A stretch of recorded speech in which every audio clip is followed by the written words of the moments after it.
प्रेम से बोले आनंद कंद भगवान की जय।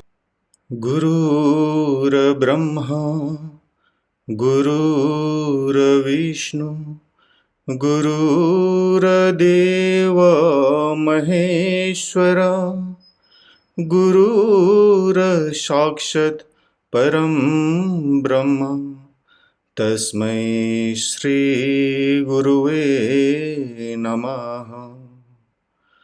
बंदो गुरुपद कंज कृपा सिंधु नररूप हरि महामोह तब पुंज जासु वचन रविकरणी कर अखंड मंडलाकारं व्याक्तं वेनं चराचरं तत्पदं दर्शितं वेनं तस्मै श्री गुरुवे नमः।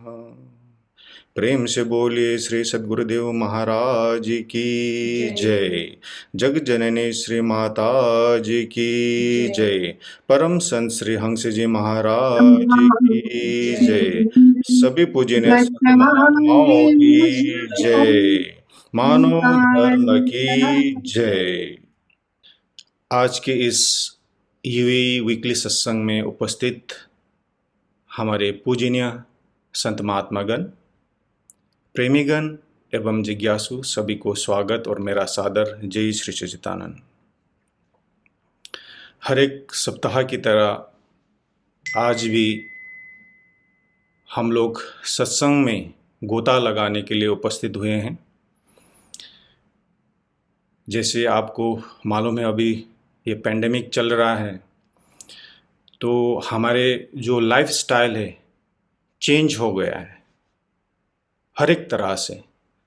तो कैसे करके हम लोग स्पिरिचुअलिटी और आध्यात्म और भौतिक कैसे करके बैलेंस करें, तो उसके बारे में आज हमारे पूजनीय भाई जी उसके बारे में प्रकाश थोड़ा सा डालेंगे।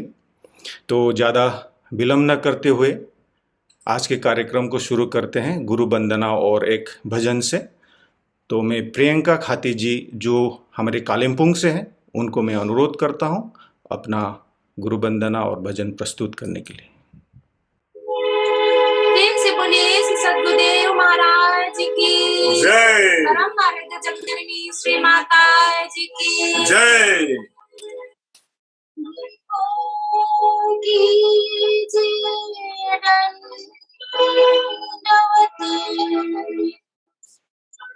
कोटि कोटि प्रणाम। कीर्तन जाने वृंद को गुरु कल्याण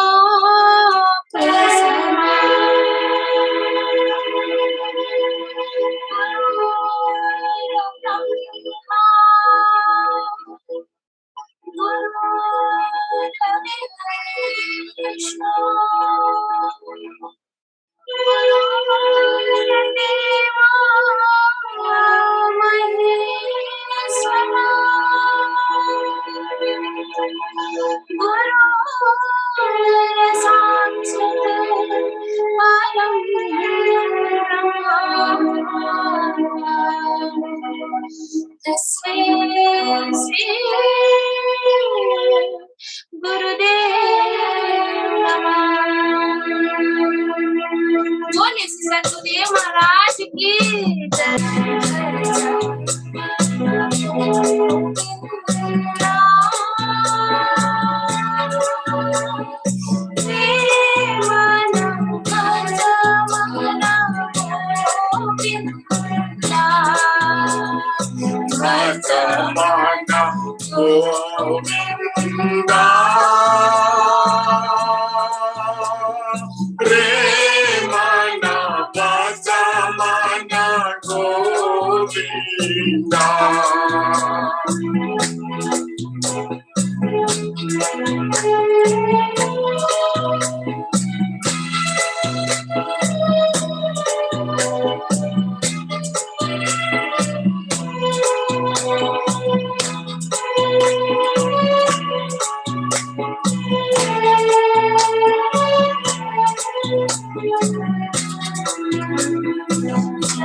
चौरासी तीर के आया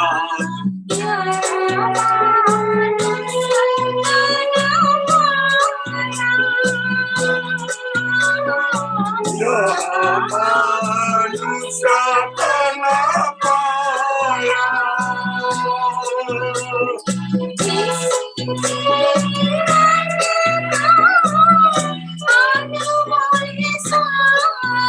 इस जीवन का नाम है स्वासा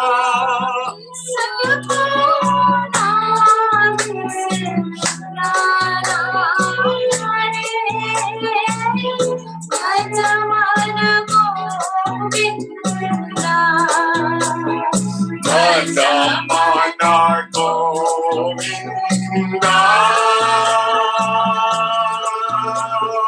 रे मन भजमाना गोविंदा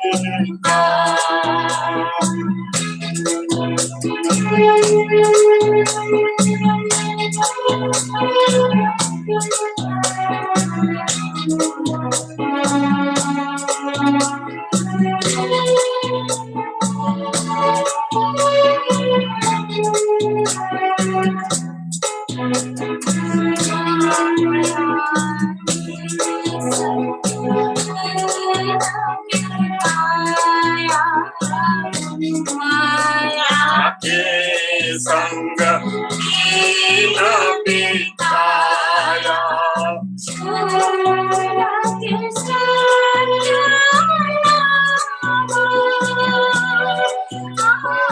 भूल के सत्यानाम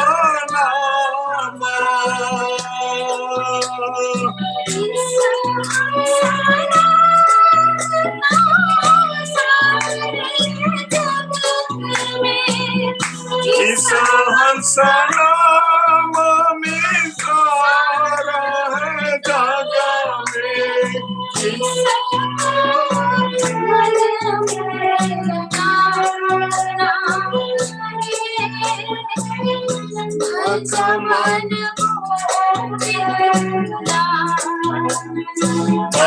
भजमाना गोविंदा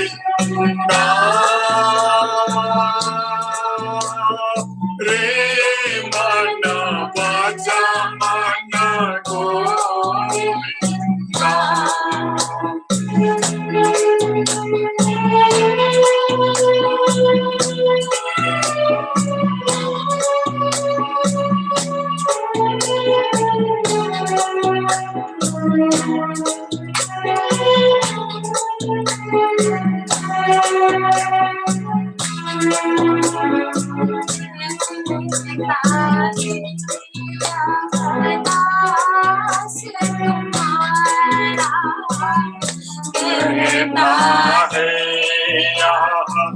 दास तुम्हारा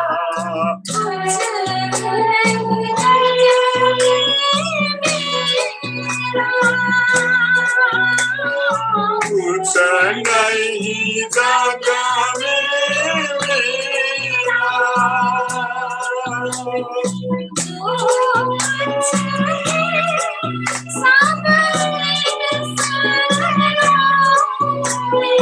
जो कुछ है सब इन चरणों में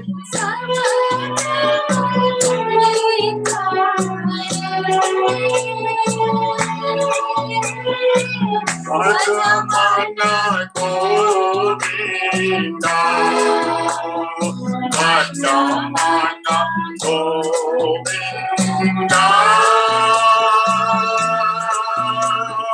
रे मन भजमाना गोविंदा भजमाना गोविंदा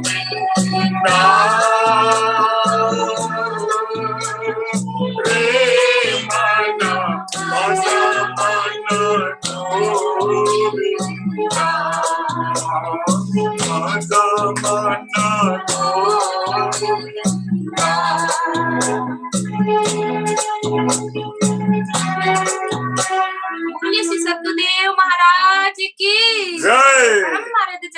जगजननी श्री माता जी की जय। आनंद कंद भगवान की जय। बहन हमारे प्रियंका खाती जी को अति सुंदर भजन प्रस्तुति के लिए बहुत बहुत धन्यवाद। अभी एक और भजन होगा। भजन के लिए मैं अंजिता जी को अनुरोध करता हूँ। प्रेम से बोलिए श्री आनंद कंद भगवान की जय। तू सत्संग में आकी सोया तेरा भाग्य जगे। तू सत्संग में आकी सोया तेरा भाग्य जगे। तू सत्संग में आकी सोया तेरा भाग्य जगे। संत कृपा से हंस हो जावे। काद गति से मुक्ति पावे। संत कृपा से हंस हो जावे। काद गति से मुक्ति पावे। मोती चुन चुन खाती सोया तेरा भाग्य जगे। तू सत्संग में आकी सोया तेरा भाग्य जगे। जो नित प्रति सत्संग में आवे। पापी भी पावन बन जावे। जो नित प्रति सत्संग में आवे। पापी भी पावन बन जावे। पावे सुख सच्चा की सोया तेरा भाग्य जगे। तू सत्संग में आकी सोया तेरा भाग्य जगे। झूठ सत्य की परख बतवावे। लाभ हानि सब समझावे। झूठ सत्य की परख बतवावे।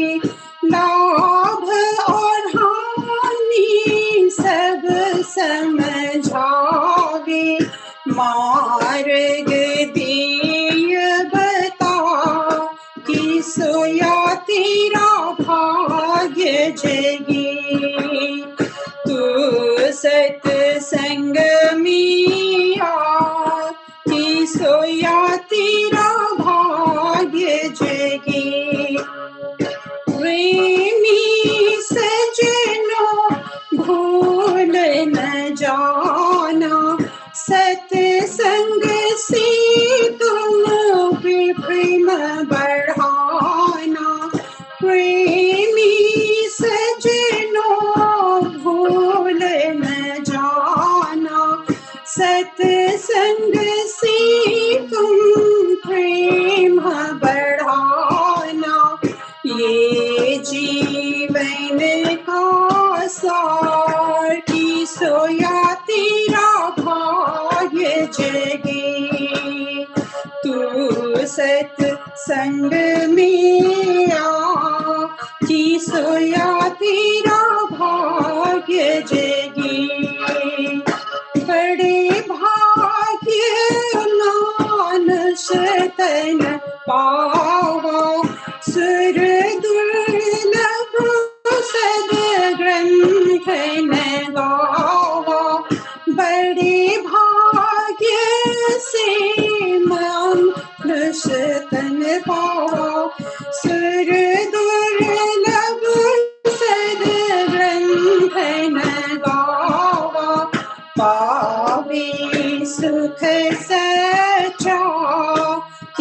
सोया तेरा भाग्य जगी।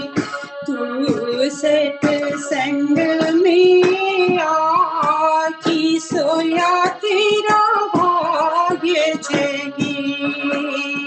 तू सत्संग में आकी सोया तेरा भाग्य जगी।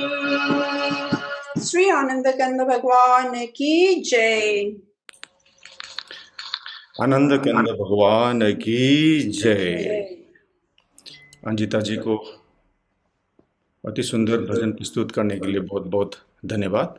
अभी सत्संग होगा, सत्संग के लिए हम लोग लखनऊ चलते हैं। हमारे पूजनीय महात्मा अंगिरा बाई जी को मैं अनुरोध करता हूं अपना सत्संग विचार रखने के लिए। गुरु की वंदना,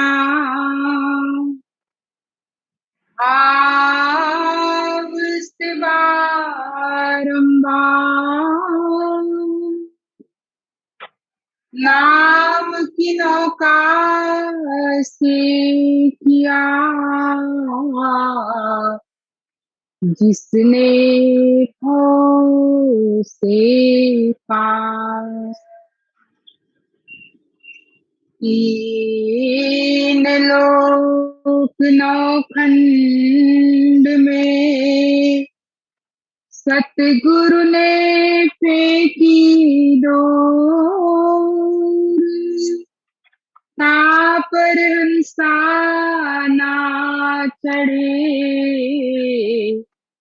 तो सतगुरु का क्या दोष। यह तन विष की बेलरी, गुरु अमृत की खान। शीश दिए सतगुरु मिले तो भी सस्ता जान, तो भी सस्ता जान। बोली श्री सद्गुरुदेव महाराज की जय। सभी जूम के द्वारा जुड़े हुए प्रेमी भक्त माताओं बहनों और जिज्ञासुगण,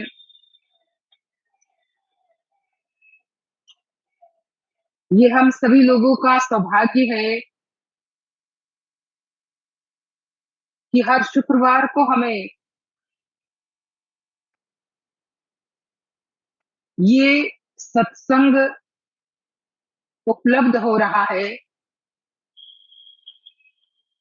वैसे तो सत्संग का पाना हमारे धर्म ग्रंथों में दुर्लभ बताया। सत्संगत दुर्लभ संसारा, निमिष दंड भरी एको बारा। तुलसीदास जी कहते कि सत्संग बड़ा दुर्लभ है, लेकिन जब परम प्रभु परमात्मा की जीव पर कृपा होती है और परमात्मा जीव को अपना बनाना चाहते हैं, वैसे तो हम उनके ही हैं, लेकिन वो हमें अपना बना करके हमारे अपने निज रूप का ज्ञान प्रदान करना चाहते हैं। तो सबसे प्रथम हमें सत्संग उपलब्ध करवाते हैं, और जैसे जैसे व्यक्ति सत्संग के मार्ग पर आगे बढ़ता जाता है तो उसे इसी धर्म ग्रंथों की वाणी को सुनते सुनते जो असल में सत्संग का महत्व और असल में जो सत्संग की परिभाषा, व्याख्या, असल सत्संग की डेफिनेशन वो जीव समझने लगता है। वैसे तो हम यही जानते हैं कि सत्संग मतलब कोई हमें प्रभु की, धर्म ग्रंथों की, हमारे शास्त्रों की बातें सुनाए। पर हमारे ज्ञानी लोगों ने कहा कि असल सत्संग का डेफिनेशन सत्य के साथ खुद को जोड़ना, सत्य के साथ हमारे मन के तार को, हमारे मन को जोड़ना, यह है सत्संग। जो हम सुनते हैं, जिसे श्रवण करते करते जो हमारे ऋषियों का अनुभव है, धर्म ग्रंथों की जो वाणी है, उसके आधार से संत महात्मा प्रेमी भक्त लोग हमें हमारे अंतर मन को प्रेरित करने के लिए, हमारे मन को मार्गदर्शित करते हुए, प्रेरणा देने के लिए ये सुनाया जाता है। लेकिन जैसे जैसे सुनते सुनते मन पूरी तरह से उस सत्य का अनुभव का प्यासा हो जाता है, ईश्वर की सर्वव्यापकता का उसे ज्ञान प्राप्त करने की तलब जगती है कि जिससे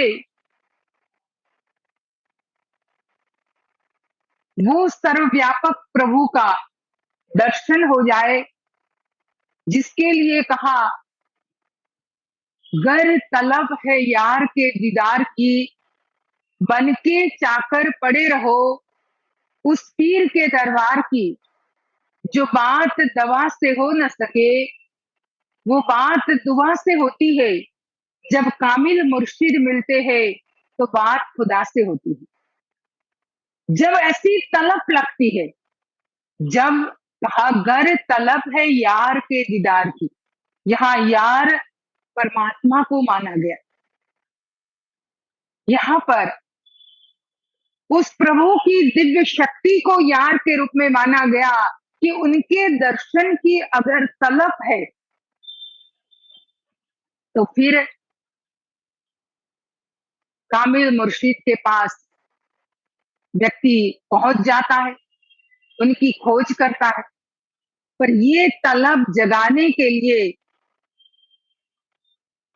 संत महात्माओं के द्वारा, प्रेमी भक्तों के द्वारा उनके अनुभव धर्म ग्रंथों के आधार से श्रवण करना बहुत जरूरी है। और एक बार जब सच्चे मायने में सत्संग कामिल मुर्शिद की कृपा से वो हमें हमारी अंतरात्मा में उसकी विधि बता देते हैं कि सत्य के साथ कैसे संग जोड़ना, सत्य के साथ कैसे मन जोड़ना, तो फिर आध्यात्मिक और भौतिक, जो पहले हमारे भाई ने कहा कि दोनों में बैलेंस, और ये बहुत जरूरी है। स्पिरिचुअलिटी और मटेरियलिस्टिक जगत में जब तक बैलेंस नहीं होगा तब तक व्यक्ति भले कितना कुछ करता रहे, लेकिन उसका मन स्ट्रेस में ही रहेगा।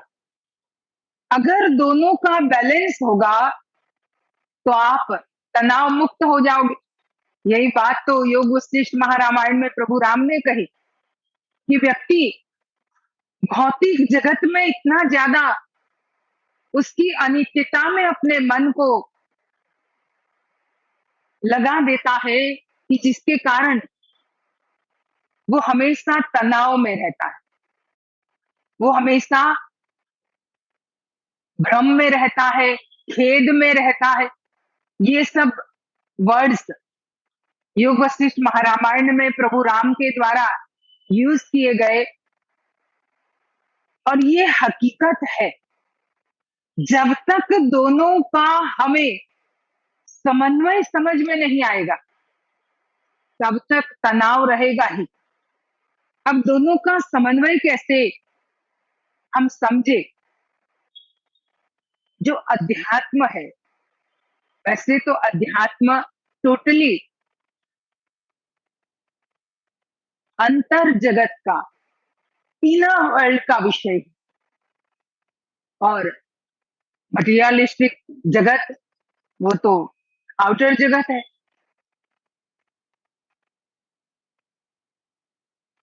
आउटर वर्ल्ड है, बाह्य जगत है। अब इन दोनों में बहिर्जगत और अंतर जगत, जिसके लिए अभी थोड़े दिन पहले ही हम योग की बात कर रहे थे, उसमें यही बताया गया था कि पहले के जो 5 उसके स्टेप है वो बहिरंग साधन है, और अंतिम के जो 3 है वो अंतरंग साधन है। जो स्थूल और सूक्ष्म 5 जो है वो स्थूल के कारण है, और जो 3 है धारणा, ध्यान और समाधि, वो सूक्ष्म से हमें जोड़ता है।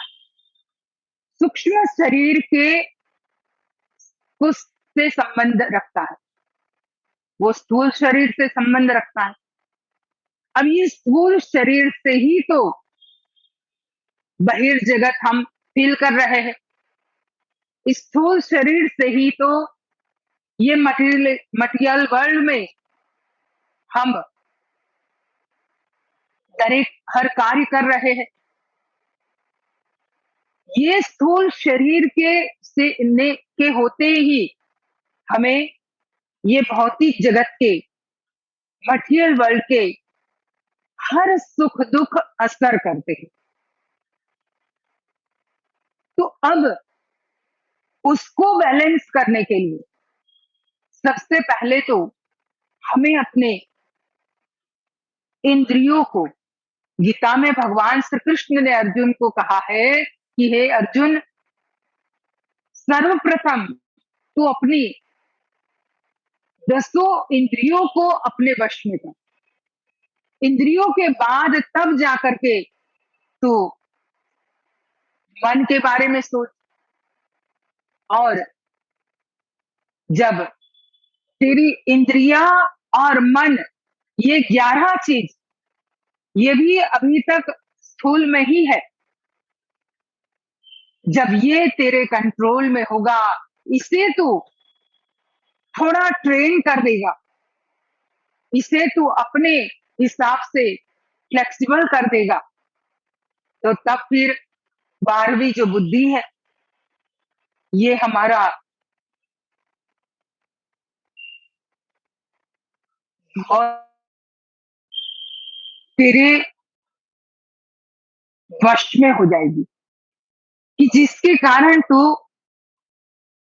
निर्णय लेने में, किसी भी प्रकार का कोई डिसीजन लेने में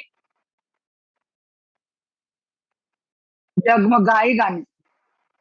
बहुत बार हम अपना डिसीजन जल्दी ले नहीं पाते, इसको पूछेंगे, उसको पूछेंगे, ये करेंगे, वो करेंगे, मन डावाडोल रहेगा। क्योंकि जब बुद्धि डिसीजन नहीं ले पाती तो मन भी फिर ये सही होगा, वो सही होगा, उसी में भ्रमित रहता है। तो डिसीजन लेने में व्यक्ति सक्षम तब होता है जब वो अपनी बुद्धि को भी स्थिर करता है। अब ये जितनी चीजें हैं ये स्थूल शरीर से रिलेटेड है, पर जो सूक्ष्म शरीर जिसमें धारणा, ध्यान और समाधि के द्वारा व्यक्ति अपनी आत्मा पर विजय प्राप्त कर लेता है, अपनी आत्म जगत की शक्ति को अपने हृदय में उसके स्वरूप को प्रकट करके उस आत्मा का ध्यान करने लग जाता है। और ये तभी संभव है कि जब हम सत्संग, सही माने में सत्संग से जुड़े, सत्य से जुड़े, आत्म तत्व को अपने हृदय में पहचाने। और जब आत्मा को अपने अंदर हम पहचान लेते हैं, आत्मा की पहचान हो जाती है, तो धीरे धीरे मटीरियल वर्ल्ड जो है उसकी वास्तविकता हमें समझ में आ जाती है कि ये तो 4 दिन की चांदनी है, ये सब एक दिन खत्म हो जाने वाला है। तो उसमें हमारा मन जो पूरा मोह से डूबा हुआ है, जो अटैचमेंट से हम उसमें डूबे हुए हैं, वहां पर हमारा मन खुद ही एक ऐसा वैराग्य अनुभव करने लगेगा कि जब तक इसमें रहते हैं तब तक ठीक है, हमें इसे यूज भी करना है, हमें इसके साथ भी रहना है, लेकिन हकीकत में ये हमेशा रहने वाली शक्ति नहीं है। ये हमारे साथ हमेशा नहीं चलेगा, ये तो नश्वर है। ये बात समझने के लिए ही सत्य की अनुभूति जरूरी है। और जब एक बार सत्य की अनुभूति हो जाती है, अध्यात्म को हृदय में प्रकट किया जाता है और उसकी इम्पोर्टेंस समझ में आ जाती है, तो फिर अध्यात्म की इम्पोर्टेंस समझ में आने के बाद व्यक्ति मोह से मुक्त हो जाता है। अब अध्यात्म और मटेरियल दोनों को बैलेंस में करने के लिए हमें कितनी ऐसी चीजें होती है कॉम्प्रोमाइज भी करनी पड़ती है, क्योंकि बहुत बार हम बहुत ज्यादा खींचातानी में रहते हैं, अरे नहीं नहीं यही करना है या वो ही करना है, उसमें खींचातानी में रहते हैं। पर जैसे हाथी, हमारे गुरु महाराज जी बहुत बार इसका एग्जाम्पल देते हैं कि हाथी की जो होती है सूंड, जैसे गणेश भगवान की हम सूंड की बात करते हैं, तो जो हाथी होता है सूंड से पानी भी पीता है और उसी सूंड से ही वो सूंघता भी है, क्योंकि वही उसकी नासिका है, घ्राणेन्द्रिय है, तो उससे वो सूंघने का भी काम करता है। अब सूंघना जो है वो ज्ञानेन्द्रिय है, ज्ञानेन्द्रिय का काम है, और पानी पीना है वो कर्मेंद्रिय का काम है। जब ज्ञानेन्द्रिय और कर्मेंद्रिय दोनों का मेल हो जाता है, दोनों का आपस में हमें तालमेल समझ में आने लगता है कि शरीर से तो कर्म करना है, पर सुमिरन तो सत्य के साथ तो केवल मन से जुड़ना है। जब ये समझ में आ जाए और ये भी उसके साथ सदगुरु की कृपा से उसकी विधि जान ली जाए कि ये तो निरंतर अपने आप हो ही रहा है, इसे करना थोड़ी पड़ता है, ये तो निरंतर हो रहा है। जब हम उस तत्व को जानते हैं तो आसानी हो जाती है, सरलता हो जाती है। संसार में रहते हुए ही संसार में कर्म भी करो और ध्यान साधना भी करो, अध्यात्म में भी अपने मन को लगाओ। उसमें बहुत बार परिवार की तरफ से और इधर उधर समाज की तरफ से हमें बीच बीच में थोड़ा रोक टोक भी होती है। कितने परिवारों में हम ये देखते हैं। तो आगे मैं और थोड़ा सत्संग सुनाऊंगी। बीच में अभी हम निमो शेरपा का सत्संग या भजन सुनेंगे उनके द्वारा। बोलिए श्री सद्गुरुदेव महाराज की जय। भाई जी को प्रणाम, समस्त प्रेमियों को जय श्री सच्चिदानंद। प्रेम से बोलिए श्री सद्गुरुदेव महाराज की जय। आदि शक्ति जगदम्बा श्री माता जी की जय।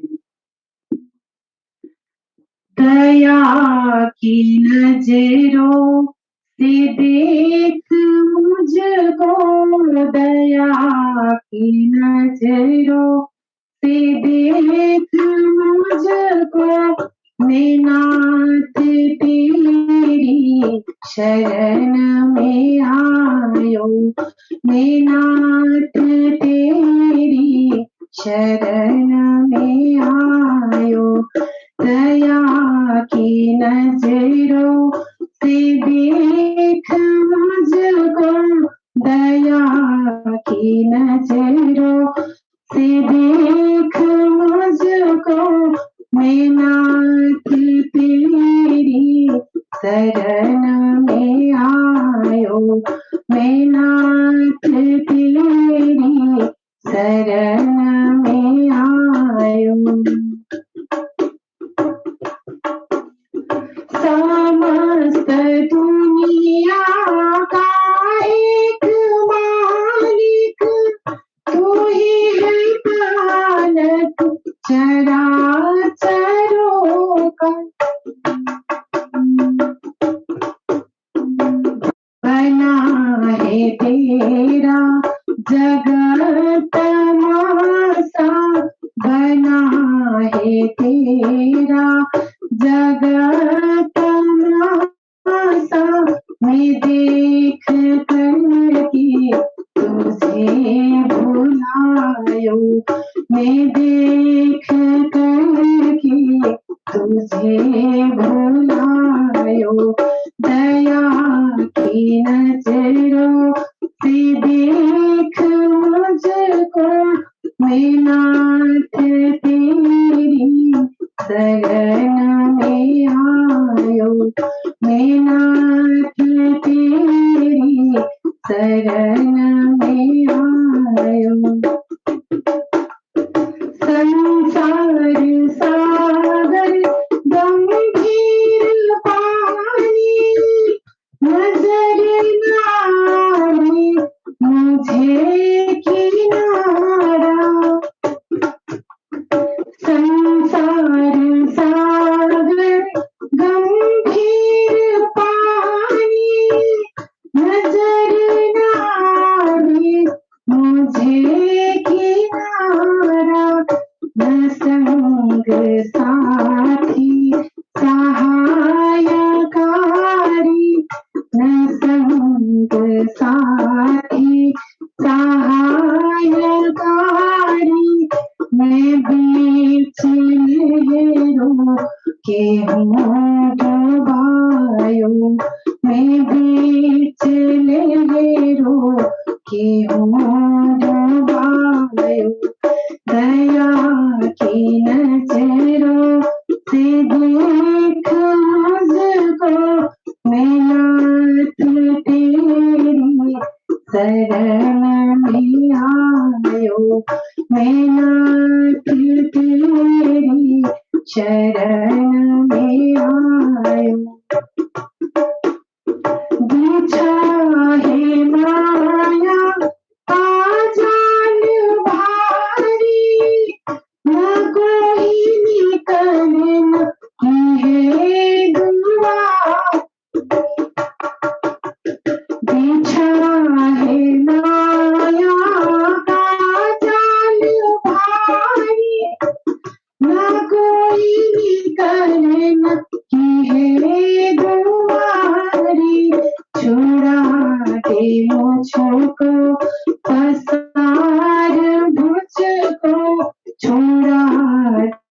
मुझको पसार मुझको मैं जन्मों जन्मों से हूँ फसायो मैं जन्मों जन्मों से हूँ फसायो दया की नजरों से देख मुझको दया की नजरों से देख मुझको मैं नाथ तेरी शरणों में आयो मैं नाथ तेरी शरण में आयो नहीं है तेरे समान दूजा जगत में सारे में दयालु नहीं है तेरे समान दूजा जगत में सारे में दयालु ब्रह्मानंद बचा ले मुझको ब्रह्मानंद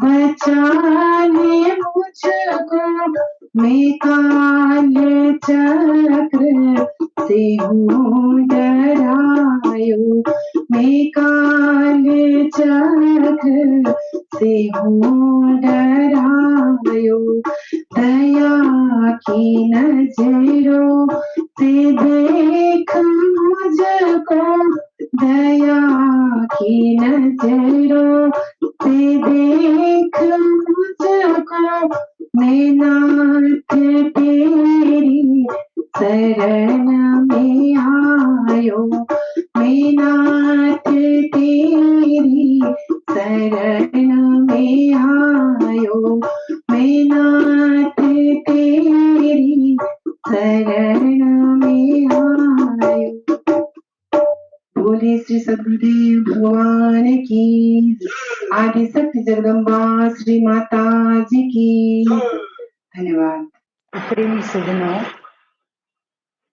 भजन में गाया दया की नजरों से देख मुझको मैं नाथ तेरी शरण में आयो। उसमें भी भक्त ने वही बताया, संसार सागर गंभीर पानी नजर न आवे कहीं किनारा। ये संसार जिसे समुद्र की उपमा दी गई, जिस मटेरियल वर्ल्ड को सागर की उपमा दी गई, पर हम सभी लोग जानते हैं कि इसी समुद्र को नौका के द्वारा, क्रूज के द्वारा व्यक्ति पार भी कर लेता है, इस किनारे से उस किनारे पहुंचता है। भले कई कई दिन भी लग जाते हैं क्रूज में, नौका में, लेकिन व्यक्ति इसे पार भी करता है। तो यही तो बैलेंस है कि समुद्र में रहो पर नौका जरूर होनी चाहिए, और नौका है अध्यात्म की। संसार रूपी समुद्र को और अध्यात्म को, दोनों को अगर साथ में लेकर के चलना है, अब है तो नाव भी समुद्र में ही, पानी में ही, क्योंकि बिना पानी के तो नाव चलेगी ही नहीं। तो पानी की भी आवश्यकता है अध्यात्म जगत में भी। खाली आध्यात्मिकता में भी अगर आप डूब गए और मटेरियल वर्ल्ड को साइड कर दिया, तो ऐसे तो रह ही नहीं सकता व्यक्ति। कहीं ना कहीं तो कुछ ना कुछ तो करेगा ही। भले जंगल में भी जाएगा तो वहां भी तो कुछ ना कुछ करेगा। अपने शरीर के जो गुण धर्म है वो तो उसे निभाने ही पड़ेंगे। शरीर के जो जो भी गुण धर्म है उसको तो व्यक्ति को निभाना ही पड़ता है। तो संसार जो है वो समुद्र की भांति है, ये मटेरियल वर्ल्ड एक समुद्र की भांति है, लेकिन उसको पार करने के लिए अध्यात्म की नाव अगर साथ में हो, अब नाव भी है, लेकिन हमें ये ध्यान रखना है कि नाव पानी में रहे, पानी नाव में नहीं आना चाहिए। जब तक नाव पानी में है तब तक तो आप पूरी तरह से सुरक्षित हो, आप आगे बढ़ते जाओगे। उस किनारे की तरफ, दूसरे छोर की तरफ, दूसरे किनारे की तरफ आप आसानी से, सरलता से आगे बढ़ते जाओगे, बढ़ते जाओगे। पर अगर नाव में पानी आ गया,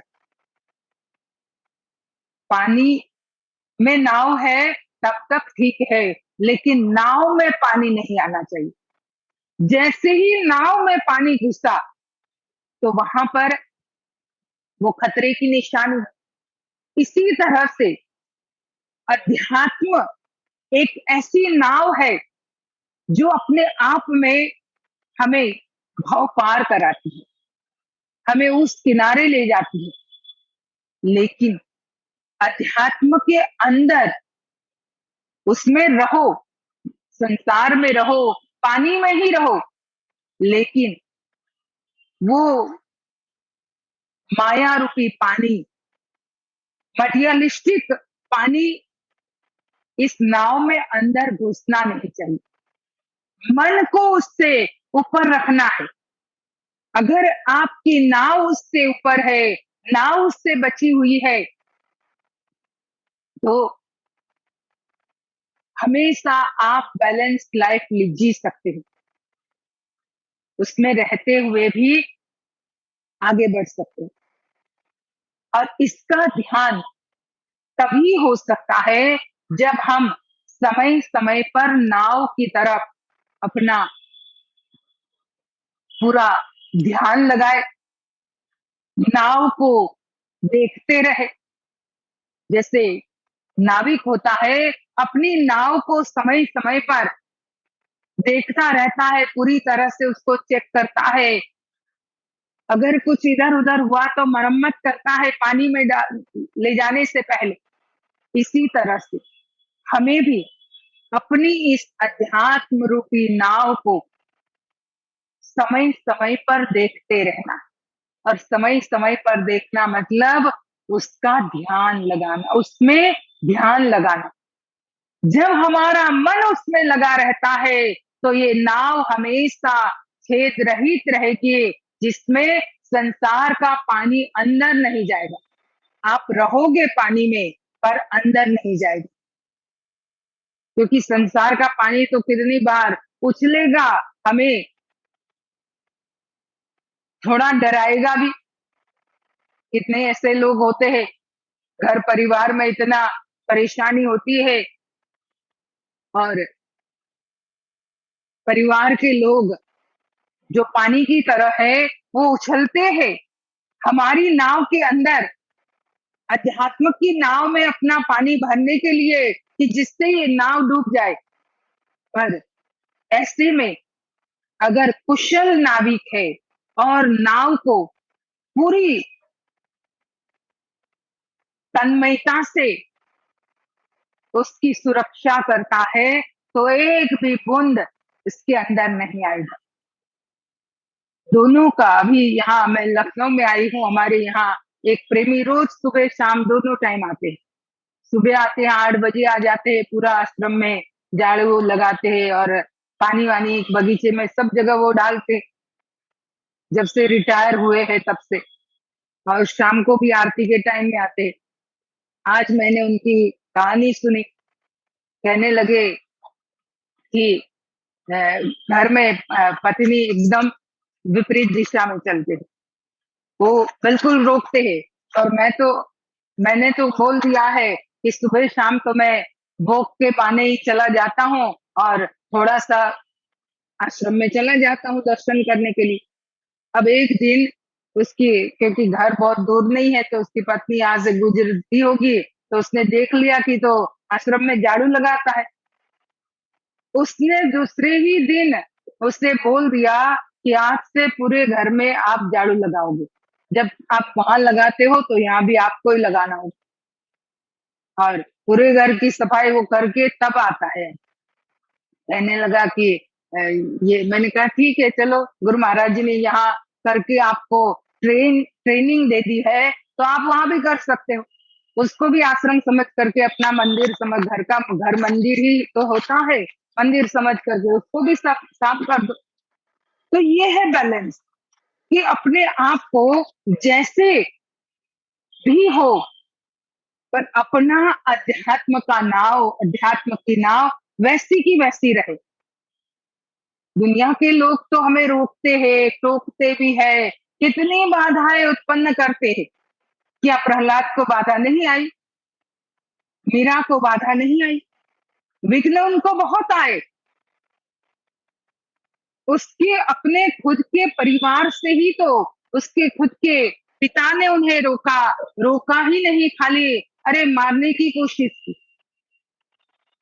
चाहे प्रहलाद हो चाहे मीरा हो, लेकिन उन लोगों ने फिर भी ऐसा बैलेंस बनाया कि जिसके कारण आज युगों बीत जाने के बाद भी उनके नाम हम याद करते हैं, क्योंकि उन्हें अपनी अध्यात्म की नाव पर पूरा भरोसा था। ये जरूरी होता है। मटेरियल वर्ल्ड तो है ही, वो तो अनित्य है, वो बदलता रहता है, अपरिवर्तनशील नहीं है। वो अपरिवर्तनशील अध्यात्म की नाव है, परिवर्तनशील संसार है, वो तो बदलता रहेगा। लेकिन अगर नाव पर आपको पूरा भरोसा है, तो ये संसार में आप अपने आप को कितने ही आंधी तूफान आए उसमें स्थिर रख पाओगे। और एक समय ऐसा भी आएगा कि जो आपके तरफ पानी उछाल करके आपके नाव में पानी घुसाना चाहते थे, वही आपकी नाव में बैठने के लिए तैयार हो जाएंगे, अगर आप कुशल नाविक हो तो। कुशल नाविक का मतलब जिस अध्यात्म का आपको ज्ञान मिला हुआ है, जिस अध्यात्म की विधि आपने जानी है, उसका अगर आप सही उपयोग करके, साधना करके, आपका बिहेवियर सही रहेगा, आप दोनों में ही स्थिर रहोगे, तो फिर वो लोग भी आपकी नाव में बैठने के लिए आपको कहेंगे कि अरे इस नाव में तो आप अलग ही, इस नाव को प्राप्त करके आपका बिहेवियर तो अलग ही है, बिल्कुल चेंज हो गया। कितने ऐसे परिवार को हमने सुना है कि एक के ज्ञान लेने के बाद, ध्यान करने के बाद, उसके व्यवहार से, उसके बिहेवियर से धीरे धीरे उनके घर के सारे लोग एक के बाद एक कि अरे ये तो बदल गए, ये पहले तो ऐसे थे। तो एक के बाद एक सभी लोग ज्ञानी हो गए कि हमें भी इसमें बैठना है, हमें भी इस चीज को जानना है। कहने का मतलब कि हमें अध्यात्म पर भरोसा होना चाहिए। अगर भरोसा है तो बैलेंस करना बिल्कुल कठिन नहीं। वही व्यक्ति नहीं बैलेंस कर पाता जो उस पर पूरा पूरा भरोसा नहीं करता, उसको अपने जीवन का अंग नहीं मानता, उसको अपने जीवन की सबसे इम्पोर्टेंट शक्ति नहीं मानता। और ये वस्तु समझने के लिए, इस पर भरोसा करने के लिए, इसकी इम्पोर्टेंस समझने के लिए ध्यान करना बहुत जरूरी है, सुमिरन करना बहुत जरूरी है। अगर सुमिरन करेंगे, ध्यान करते रहेंगे नियम से, तो फिर आप हर समय, हर स्थिति में स्थिर रह पाओगे, हर परिस्थिति में आप अपने आप को एक कर पाओगे। और यही हम सभी लोगों के लिए जरूरी है, और खास करके आज के इस फास्ट मूविंग वर्ल्ड में। पहले का जमाना थोड़ा अलग था, लोग इतने ज्यादा मन बुद्धि से नहीं सोचते थे। अभी ज्यादातर लोग बस अपनी बुद्धि से ही हर चीज को नापते रहते, हर जगह अपनी बुद्धि को बीच में लाते हैं।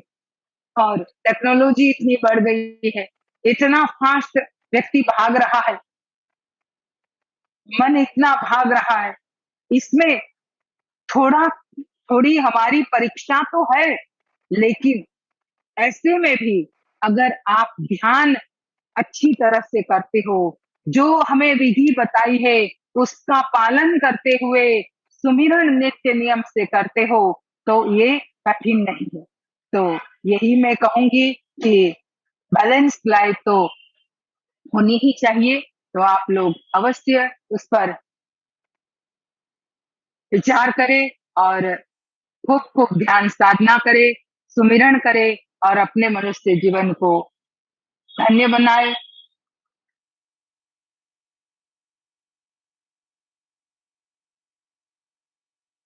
अभी किसी ने प्रश्न किया इसमें कि रात को न सो करके पूरी रात हम क्या ध्यान कर सकते हैं। वो तो अपने समय के हिसाब से होता है। आप अगर अपने आप को इस तरह से बैलेंस कर सकते हो तो अच्छा ही है। रात भर सोने से अच्छा है थोड़ा ध्यान करेंगे, और ध्यान से तो वैसे भी शक्ति मिलती है। ध्यान से जब आप सुमिरन करते हो, खेचरी मुद्रा का ध्यान करते हो, उसके अभ्यास करते हो, तो स्वतः ही ताकत मिलती है। पर फिर भी अगर आपको पूरे दिन कोई फिजिकल वर्क करना है, तब फिर थोड़ा हार्ड पड़ता है, क्योंकि शरीर तो 5 तत्वों का बना हुआ है। इसको अपना अपना जो बताया हुआ है इसके गुण धर्म, कि भाई इतने घंटे नींद, इतने ये वो सब, तो थोड़ा बहुत तो इसको आराम चाहिए।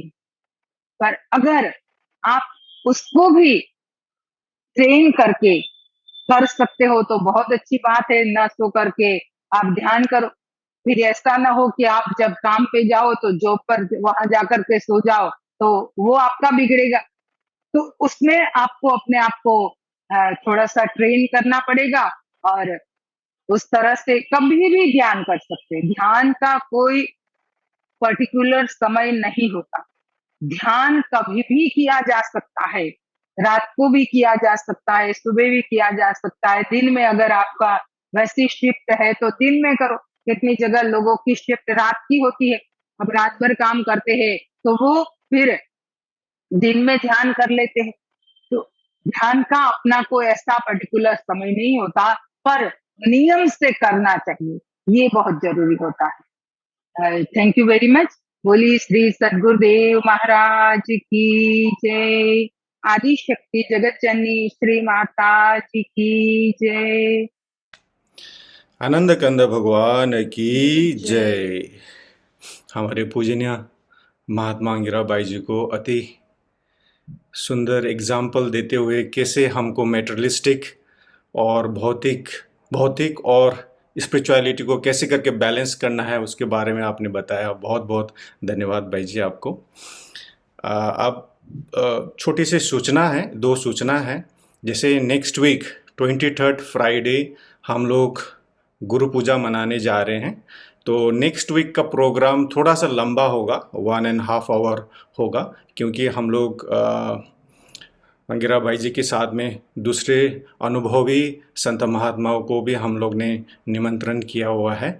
तो वो लोग भी आके अनुभवी प्रेमी भी आएंगे और उनके सत्संग विचार को सुनने को मिलेगा। भजन कीर्तन होगा, तो आप लोग नेक्स्ट वीक भी ज़रूर भाग लीजिएगा। और हमारा लाइव आरती भी होगा उस दिन, तो आप लोग उसके लिए भी प्रिपेयर होइएगा कि लाइव आरती भी करेंगे हम लोग। और फिर दूसरी सूचना है, 1 अगस्त को एक मानव उत्थान सेवा समिति द्वारा online global level quiz competition होने जा रहा है।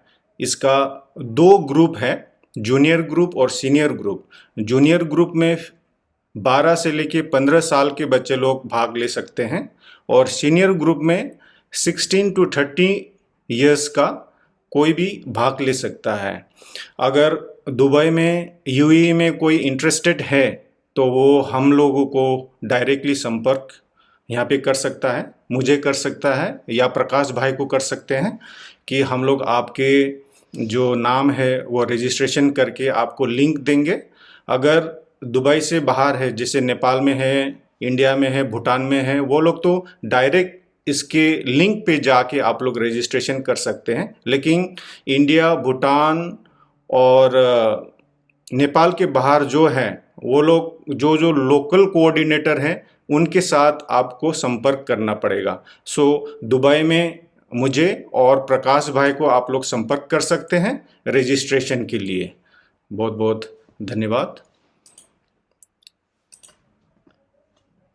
आज जो हमारे प्रियंका बहन, निशु बहन और अंजिता जी ने अति सुंदर भजन गाया, उनका भी बहुत बहुत धन्यवाद। अभी छोटा सा प्रार्थना होगा, उसके बाद में इस कार्यक्रम को अंत करते हैं। त्वमेव माता च पिता त्वमेव, त्वमेव बन्धुश्च सखा त्वमेव, त्वमेव विद्या द्रविणं त्वमेव, त्वमेव सर्वं मम देव देव, त्वमेव सर्वं मम देव देव, त्वमेव सर्वं गुरुदेव देव।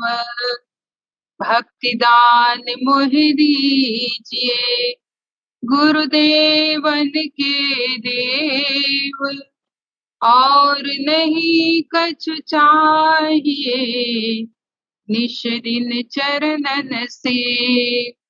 बार बार वर मांगहूँ हर्ष देहु श्रीरंग, पद सरोज अन पायनी, भक्ति सदा सत्संग। आज भी आपका आश्रा प्रभु, कल भी आपकी आश, घड़ी घड़ी माशरा शरण पड़ा है दास।